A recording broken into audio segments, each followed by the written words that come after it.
सोलापुरातील नेराळे वस्ती रोडवर नव्याने ड्रेनेज लाईन घालण्याचं काम तिथं सुरू केलेलं आहे. बऱ्याच दिवसापासून सदरचं काम चालू आहे. या ड्रेनेज लाईन टाकणे व रस्त्याच्या कामामुळे या भागामध्ये मिरज नाका ते रसिक हॉलपर्यंतच्या रोडची जी खोदाई केलेली आहे ती खोलगट आहे. येथील येणाऱ्या जाणाऱ्या लोकांना अतिशय त्रास होतो आहे. प्रसंगी इथे अनेक महिला ह्या गाडीवरून पडलेल्या दिसतात. महिलांचा अपघात होतो आहे.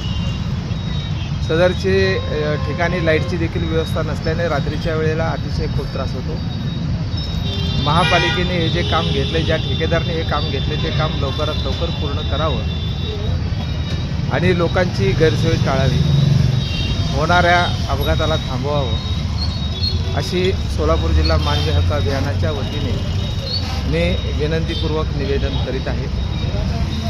सदरचा रस्ता करण्यास ठेकेदाराकडून टाळाटाळ होत असल्याचे दिसते व नजरेस येत आहे. सदरचा रस्ता हा लवकरात लवकर पूर्ण करावा व नागरिकांना सोयीसुविधा व्यवस्थित द्याव्या हीच मानवी हक्क अभियानाच्या वतीने माननीय कमिशनर सोलापूर महानगरपालिका यांना नम्रतेची विनंती करीत आहोत. राजेश विठ्ठल सुरवसे, सामाजिक कार्यकर्ता, मानवी हक्क अभियान, जिल्हा महासचिव. अनेक दिवसापासून हा रोड खणून ठेवलेला आहे. दगड उडून म्हाताऱ्या माणसाला अनेक माणसाला लागत आहे. तर लवकरात लवकर ह्या रोडचं काम झालं पाहिजे. अन्यथा कोणाचा तर जीव गेला तर महापालिका त्याला व प्रशासन त्याला जबाबदार असेल.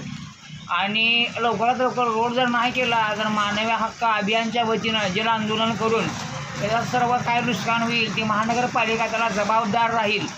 आम्हाला चालणं मुश्किल झाले, वृद्ध माणसांना चालणं मुश्किल झाले. वास्तविक पाहता एका बाजून रस्ता तयार करून नंतर दुसऱ्या बाजून रस्ता तयार केला पाहिजे. पण वास्तविक पाहता तसं न करता रस्ता खणून ठेवला आहे आणि जनतेचे हाल होत आहे. या बाबतीत प्रशासनाने दखल घ्यावी, अन्यथा मानवी हक्क अभियानच्या वतीनं तीव्र आंदोलन करण्यात येईल. ताज्या बातम्यांसह ठळक घडामोडी पाहण्यासाठी आजच डीडी दर्पण न्यूजला लाईक करा, शेअर करा व सबस्क्राईब करायला विसरू नका.